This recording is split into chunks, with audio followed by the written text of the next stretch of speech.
Everyone knows Adele, but what nobody knows about Adele is how she used to have stage fright so bad that according to her, she once projectile-vomited on someone, and during another particularly bad case of nerves, escaped out the fire exit rather than sing. How did Adele go from being a total nervous wreck to becoming a multi-Grammy-winning icon? Well, she used one of many confidence psychological tricks that we'll be talking about in today's video.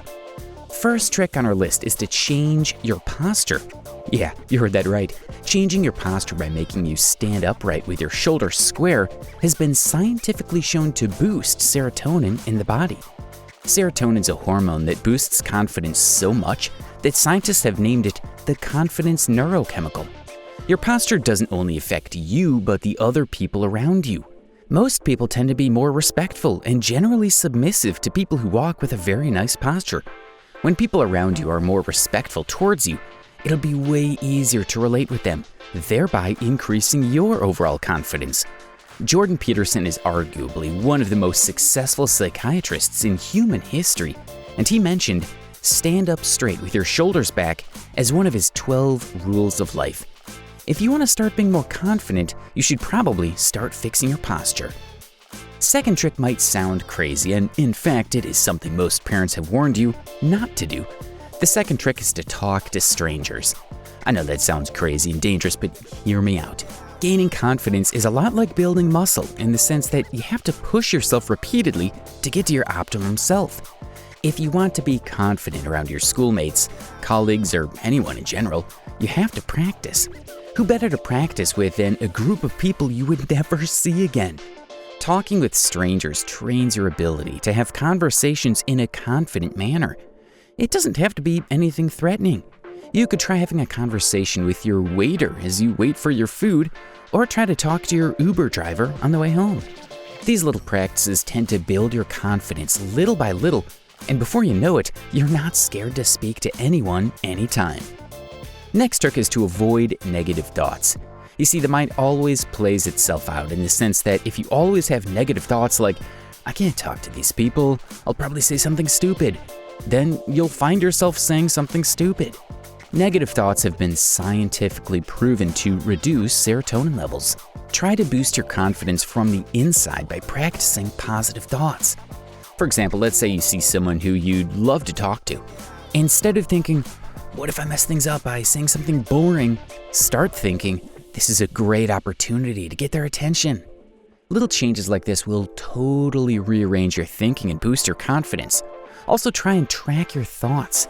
Write down the moments that you started talking down on yourself in your mind, and try to work on the things that make you talk down on yourself the most. Also, write down the times you feel good about yourself, and use those occasions to boost yourself when you're talking down about yourself in your mind. The fourth trick is to maintain eye contact when discussing.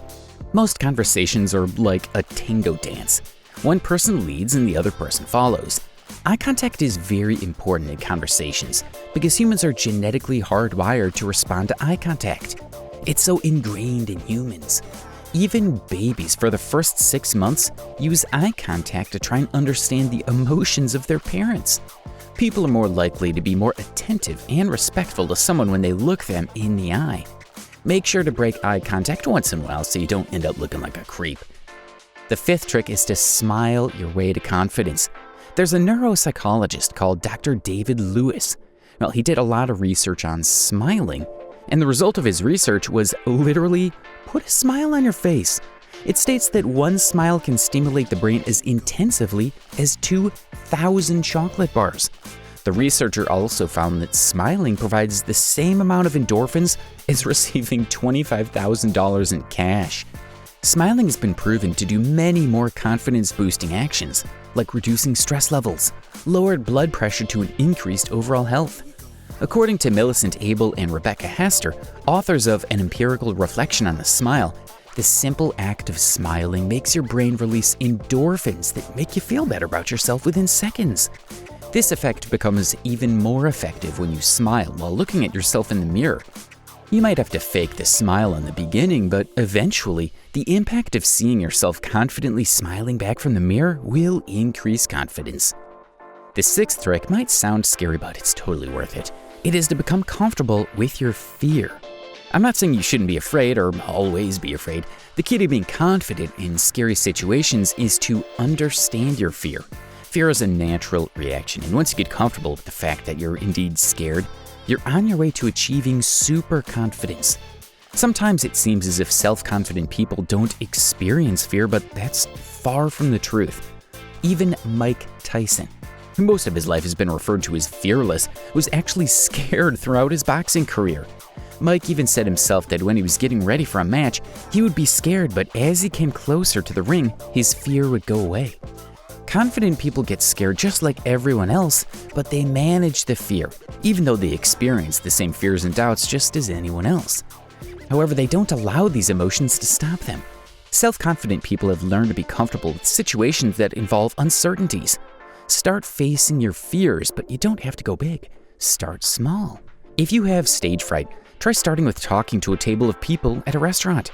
If you do that enough times, the next time you got to talk to someone in a board meeting, you'll find yourself more confident. This is not because you don't fear public speaking anymore, but because you have mastered controlling your fear while speaking in public. Don't allow your fears to limit you. Instead, invite fear and uncertainty into your life. When you feel fear about something, confront yourself with it. Do what frightens you. Experience your fear and persevere until you've mastered it. Seeing through your fears helps you to build courage and confidence. In fact, overcoming one's greatest fears is an incredibly huge confidence booster. The seventh and final hack is to change the way you look at failure. Just like mastering any other thing, the road of boosting confidence has many failures around it. Boosting confidence isn't an overnight thing, so you need to see failure as a stepping stone and not a pullback. We as a society have formed the habit of seeing failure as something that should be avoided at any cost. This is a terrible habit because it causes us trouble and makes us feel bad. As a result of this, we remain stagnant and fearful. Most people are scared to fail or are scared to fail again. This crushes their confidence. Even though failing can be tough, painful, and shameful, what most people don't know is that there's something much worse than failing, which is not doing anything at all. Each failure brings you one step closer to success. Instead of considering failure as the worst possible outcome, we can view it as proof that we've had the courage to try. Failure is an essential part of being successful in life. In fact, the only way to avoid failure would be by not trying at all. Instead of blaming yourself for failing, realize that making the best out of it is the only rational thing you can do about it. Change your perception about failure. Realize how every failure has made you a little stronger and wiser. Question the false belief systems you've built around the concept of failing. Welcome each failure as an experience that provides you opportunities for growth and learning. Once you've mastered all these, you're on your way to being very confident.